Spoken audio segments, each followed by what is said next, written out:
pessoal! Vamos começar hoje a nossa aula, tá? O nosso vídeo sobre razões finais, gente. Essa peça aqui vai ser costumeira na tua prática, vai ser costumeira no teu dia a dia e que é tão importante, muito embora alguns advogados negligenciem, tá? Ela é de extrema importância. Nesse vídeo a gente vai entender um pouquinho o porquê, tá? E a gente vai abordar os principais tópicos, as principais características dessa peça de razões finais. Então, vamos começar. Eu fiz aqui um resuminho, fiz aqui um mapazinho, um guiazinho para a gente se encontrar melhor nessa aula. E o primeiro tópico é o seguinte: para que serve a peça de razões finais? Gente, imagina a peça de razões finais como um letreiro luminoso, como um outdoor, como algo que você queira realmente colocar na face do juiz e chamar de fato a atenção para ele daquilo que você considera importante que aconteceu no teu processo. Seja relacionado à tese, seja relacionado à produção de prova, seja relacionado à produção de prova a que me refiro, tanto pode ser testemunhal, como pode ter sido uma eventual confissão, como pode ter sido uma prova, uma prova pericial. Então, imagine essa peça, essas alegações de razões finais como o resumo. São razões finais, tá? E a gente passa para o tópico 2, que é o seguinte: quando apresentar, né? Bom, a lei prevê que as razões finais, tá? Elas vão ser apresentadas imediatamente após o encerramento da instrução processual, a fase de instrução processual, tá? A gente sabe que o processo tem fases, tem a fase de conhecimento, tem a fase de instrução, né? E tem a fase ali que vai ser prolatada a sentença, e a partir disso vem os recursos, os acórdãos, enfim, tá? Mas, via de regra, a peça de razões finais ela vai ser apresentada no momento que encerrar a instrução processual. Então, isso pode ocorrer de dois modos, e aí nós entramos já no tópico 3, que é como apresentar. Tá? Quais são esses dois modos, gente? Basicamente, pode ser pela forma oral, que é você ali falando na própria audiência, caso em que você terá 10 minutos, cada parte terá 10 minutos para apresentar suas razões finais, tá? E pode ser também as famosas razões finais por memoriais. E nesse caso, o juiz vai realmente indicar qual o prazo ele vai dar para que essas razões finais sejam apresentadas em memoriais. Isso geralmente ocorre naqueles processos mais densos, mais longos, né, que geralmente tem vários pedidos, vários documentos, né, juntados ao processo por ambas as partes, tá? E esse prazo aí ele pode ser tanto de 48 horas como de 24 horas. Se constar ali na ata prazo de lei, são 5 dias úteis, tá? Então, pode ocorrer aí dessas duas formas. Caso o juiz determine que a apresentação, que a forma que ele quer que essas razões finais sejam apresentadas seja pela forma oral, você pode requerer, sim, tá? Ou você pode convencionar, inclusive, isso com a parte contrária e requerer em conjunto que o juiz conceda prazo para apresentar essas razões finais e memoriais. Ele pode, sim, tá? Deferir o requerimento e conceder dessa forma. Mas caso ele indefira, as razões finais vão ter que ser feitas de forma oral, realmente ali no processo. E qual que é a estrutura? Gente, a estrutura das razões finais. Bom, a estrutura que eu faço, que eu uso muito na minha prática trabalhista pelo reclamante, tá? Que é a minha área de atuação, que eu trago aqui para vocês com maior profundidade. A estrutura que eu uso é a seguinte: primeiro, o que não pode faltar numa peça de razões finais é a questão dos protestos. Você vai protestar por cerceamento e defesa, arguindo nulidade processual, se houve algo ali no decorrer do processo que tenha dado causa a isso.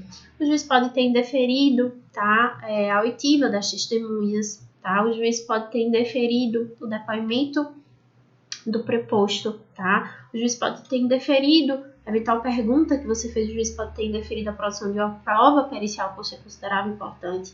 Então, isso tudo você tem que alegar no seu primeiro tópico aí, tá? Então, a estrutura das razões finais, muito embora não siga um padrão, mas eu gosto muito de colocar dessa forma. Primeiro, eu chamo a atenção do juízo para esse fato realmente do cerceamento de defesa, porque a gente sabe que a parte tem que alegar o prejuízo na primeira oportunidade que tiver nos autos. Então, embora você alegue ali na instrução, você tem que renovar esse set de razões finais, pois existe jurisprudência massiva nesse sentido, tá? No fato de que, caso a parte não reitere, caso a parte não venha arguir novamente, esses protestos, tá? Nas razões finais, vai estar aí precluso. Então, a gente tem que obrigatoriamente falar sobre alguma hipótese de cerceamento de defesa no primeiro tópico das razões finais. Após isso, não existe uma regra muito específica, mas eu gosto de falar sempre sobre chamar atenção para confissão, porque confissão é a rainha das provas, então se você conseguiu ouvir ali o preposto, e por isso é importante que o juiz indefira o depoimento do preposto, caso o juiz não queira ouvir o preposto, é importante que você proteste, né? Porque você poderia ter conseguido ali ter arrancado uma confissão, muito embora a gente sabe que, via de regra, preposto e reclamante, entende-se que o que eles têm a dizer já está ali propriamente dito, tanto na petição inicial como na peça contestatória, né? E que não há penalidade prevista em lei caso eles venham a, sei lá, ser pegos na mentira, digamos assim, o que não ocorre para as testemunhas, o que para as testemunhas é diferente, mas você pode sim protestar o cerceamento de defesa, por que não? Né? Caso o juiz não queira ouvir o preposto. Então, eu gosto sim de chamar a atenção do juízo quando houve uma confissão, chamar a atenção do juiz quando as testemunhas foram contraditórias. Essa contradição pode ser verificada também em outros processos, caso essa testemunha tenha testemunhado em outros processos que versem sobre a mesma questão, tá? Você pode falar sobre, chamar a atenção para documentos, você pode linkar o que o preposto disse ali na audiência com os documentos que a reclamada juntou nos autos. Então, são inúmeras coisas que você pode realmente fazer em tópicos, né? Estruturar suas razões finais em tópicos para que você venha realmente a ter um êxito maior no seu processo, tá? Então, eu coloquei aqui, tópico obrigatório, protestos, ainda que por cautela. O que significa o seguinte, gente, ainda que o juiz tenha indeferido a produção, por exemplo, da sua prova testemunhal, e você verifique que realmente existem grandes chances de você ganhar aquele processo, ainda que a testemunha não tenha sido ouvida, ou por uma prova emprestada, ou enfim. Você protesta, tá? E arguindo nulidade, ainda que por cautela, dizendo o seguinte, que ainda que essa dispensa não cause prejuízo ao reclamante, que é a parte que você está defendendo ali, né?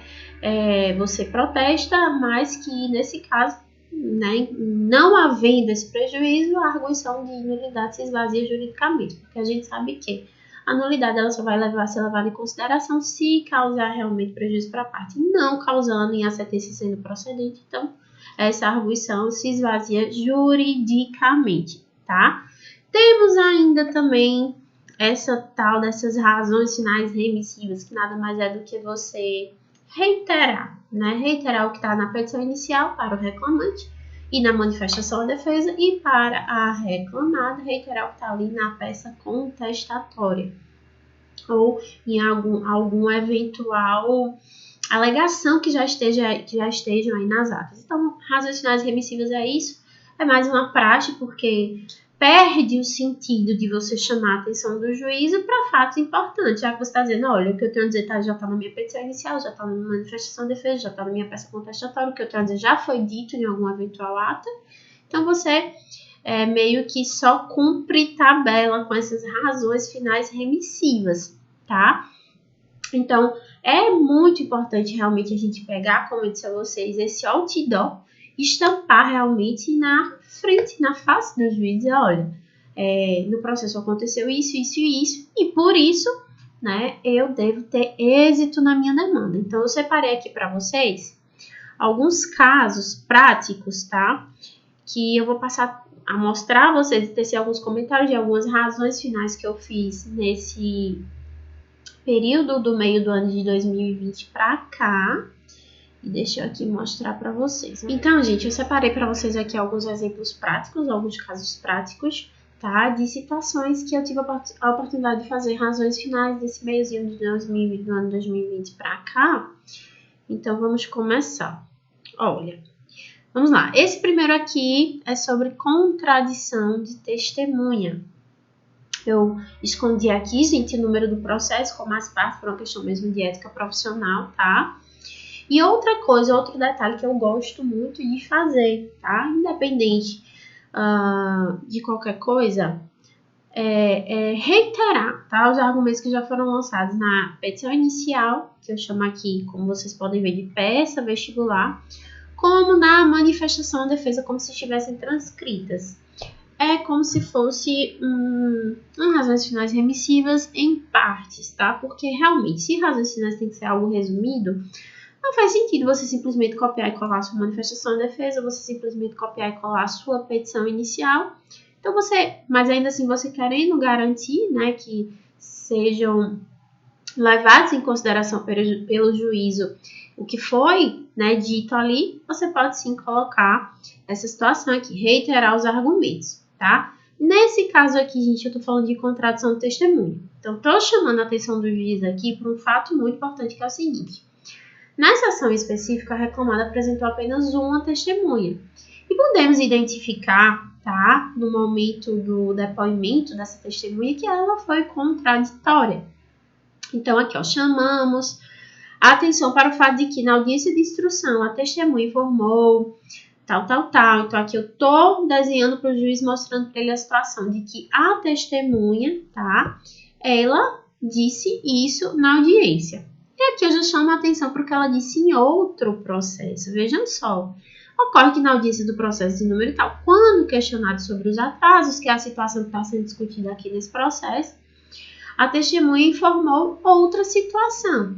Entende? Então, aqui eu já estou demonstrando para o juiz o quê? Que essa testemunha ela não tem um ânimo, ela não tem compromisso com a verdade, porque em situação idêntica, ela disse o oposto, ela disse outra situação que é mais benéfica para o nosso cliente, né? Que na verdade nós entendemos que de fato é a verdade real dos fatos, era o que acontecia ali na jornada de trabalho dele, tá? Vamos lá ao segundo exemplo no que se refere a razões finais, coisas que você pode vir a alegar, tá? Nessa peça que é tão importante que, como disse a vocês, é o letreiro luminoso ali do processo. Vamos lá, mais uma vez aqui, número do processo partes, tudo escondidinho por questão de ética profissional. Reiterei aqui mais uma vez, como vocês podem ver, os argumentos lançados na inicial, na manifestação de defesa, como na impugnação aos laudos. Então, observem que nesse processo foi um processo que houve produção de prova pericial. Mas o que foi que eu quis chamar a atenção do juiz aqui, tá? Eu coloquei o tópico 1, do limite temporal do depoimento da testemunha, tá? E o que é que aconteceu aqui nesse processo? O que foi que eu quis chamar a atenção do juiz aqui, tá? O nosso pedido, basicamente, ele estava direcionado ao labor noturno, tá? Então, o que é que acontece? A gente dizia que o nosso cliente, o reclamante, ele, no momento que ele trabalhava no labor noturno, ele não tinha intervalo intra-jornada, né? Então, o pedido ele estava direcionado a isso. Ocorre que a testemunha levada pela reclamada não tinha trabalhado, tá? No período noturno, tá? Então, aqui eu chamo a atenção do juiz para isso, tá? Pela questão da data de entrada e saída da testemunha, entrada e saída do reclamante, início e fim do vínculo empregatício, tá? Se esse último houver, porque geralmente as testemunhas levadas pela reclamada, geralmente não. Pode ocorrer que as testemunhas da reclamada elas estejam ainda trabalhando, tá? Enfim, demonstrando para o juiz esse início e fim, eu quero traçar ali um ponto em comum. Se esse ponto em comum não houver, se essa testemunha ela não participou daqueles fatos, ela não tem como dizer se ela conhecia ou não aqueles fatos. Essa é a nossa tese, tá? Então, eu chamei aqui a atenção do juiz, nesse caso, e se você pode se utilizar no teu caso concreto, é um exemplo, tá? E eu informei aqui, né, que que a discussão da supressão do intervalo entre as jornadas gira tão somente em torno do labor noturno. Não pode a oitiva da testemunha servir para dizer do feito em todos os meses quais reclamante trabalhou de forma noturna. Eu estou querendo dizer para o juiz o seguinte, ora, se ele não trabalhou no período noturno, ele não pode testemunhar acerca de um pedido que foi feito com base justamente no labor noturno, tá, gente? Outra situação aqui, que é a questão do intervalo intrajornada, tá? Eu peguei aqui a testemunha, o que foi dito pela testemunha do reclamante, frisei aqui, né? Mostrei para o juiz o seguinte, tá? Que era o que a gente alegava na inicial, essa situação de que, embora os cartões de ponto consignassem o registro desse intervalo, tá? Era feito de modo fraudulento, né? Era consignado o intervalo, porém não era efetivamente usufruído. Então foi isso que a reclamada, que a testemunha do nosso reclamante disse, foi isso que eu frisei aqui e joguei para que o juiz prestasse atenção nesse fato, de modo estratégico, gente. Então, a tua peça de razões finais, ela tem que ser de fato estratégica. Você vai demonstrar para o juiz o que você quer que ele realmente veja, para que venha pesar no momento em que ele venha realmente a decidir, ok? Vamos lá, outra situação, tá? Essa é interessantíssima, gente. Que é aqui, ó, situação de preposto que desconhece os fatos. Eu já falei aqui para vocês, já falei no blog sobre essa situação. E é uma situação que gera confissão, tá? O preposto, ele tem a obrigação de conhecer os fatos. Então, aqui, ó, outra razões finais em que eu reitero, eu sempre começo reiterando, tá? Nesse caso, não precisei protestar, tá? Mas tem aqui, ó, depoimento da testemunha indigna de fé, depoimento contraditório, mesma coisa da situação anterior. Tô demonstrando para o juiz o seguinte, que a testemunha, ela disse uma coisa e logo depois se contradisse, tá? Então, isso a gente demonstra para o juiz, tá? A questão também da confissão do preposto. Nesse caso aqui, gente, eu saí frisando e mostrando para o juiz todas as vezes que o preposto que não sabia, tá? Que não sabe informar-se antes da contratação ou algum tipo de prestação, que não sabe isso aqui, gente. Eu lembro esse caso aqui, era um caso muito interessante porque envolvia também período clandestino, tá? Envolvia período clandestino, a gente estava querendo aqui, a gente alegava que existia um vínculo empregatício e a reclamada alegava que não, que ele, na verdade, ele era autônomo, tá? Então, a gente tentou arrancar essa informação do preposto, ele disse que realmente não sabia, né, se, na verdade, desculpe, a questão do período, em um determinado momento, a reclamada, ela anotou a carteira de trabalho do reclamante, porém, existia esse período clandestino, tá? Existia esse período clandestino que a reclamada admitia que realmente ele trabalhou nesse período, desculpem, que ela realmente trabalhou nesse período, mas que era como autônomo, tá? Então, a gente começou a fazer perguntas nesse sentido, né? Se ele sabia, se houve realmente um trabalho anterior à anotação da carteira e tudo mais, ele disse que não sabia.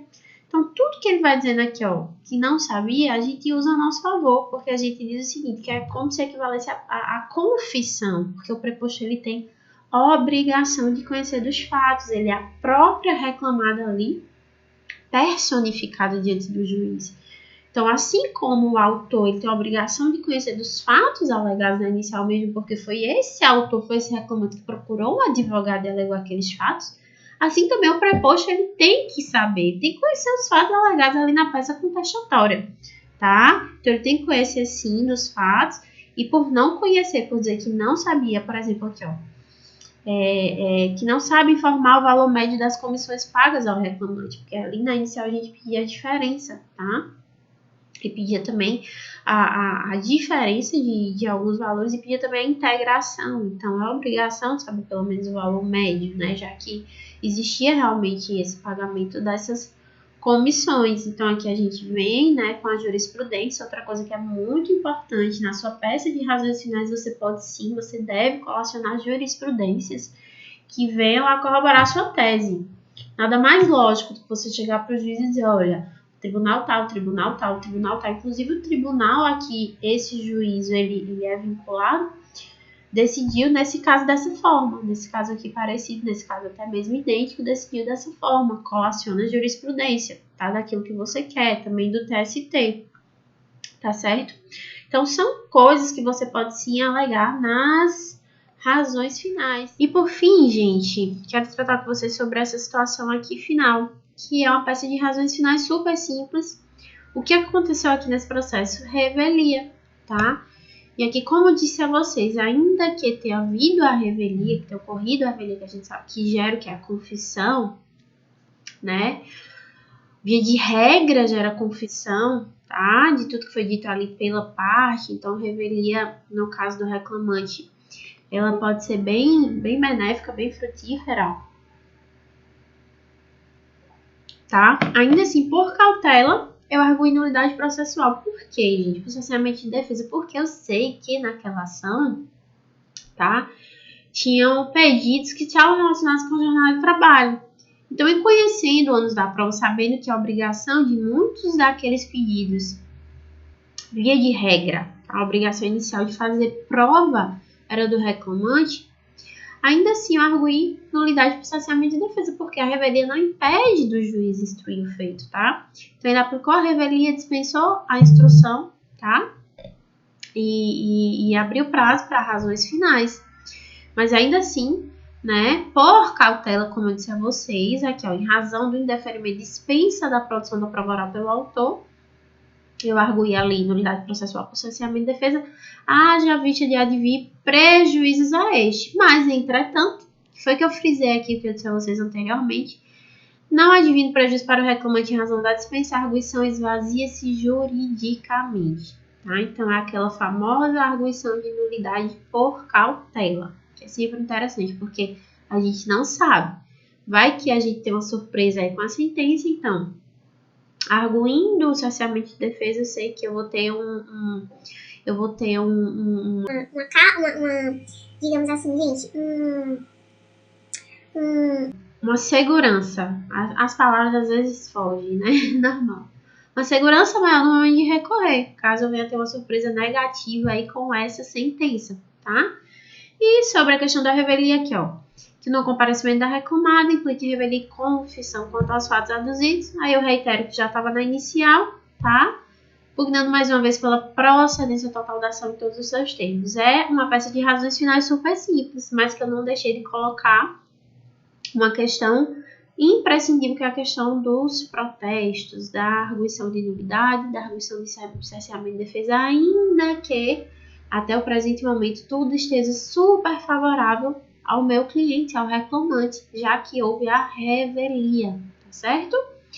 Então é isso, gente, são alguns exemplos do que você pode fazer na tua peça de razões finais. Como disse a vocês, faça de forma estruturada, faça em tópicos e chame atenção para aquilo que realmente vai trilhar o caminho do sucesso no teu processo. Chame a atenção do juiz para os fatos importantes, porque esse é o objetivo, como disse no começo do vídeo, da peça de razões finais, tá certo? Espero que vocês tenham gostado desse vídeo, tá? Curtam, compartilhem, se inscrevam no canal. Qualquer dúvidas, deixem nos comentários, eu tô aqui à disposição de vocês.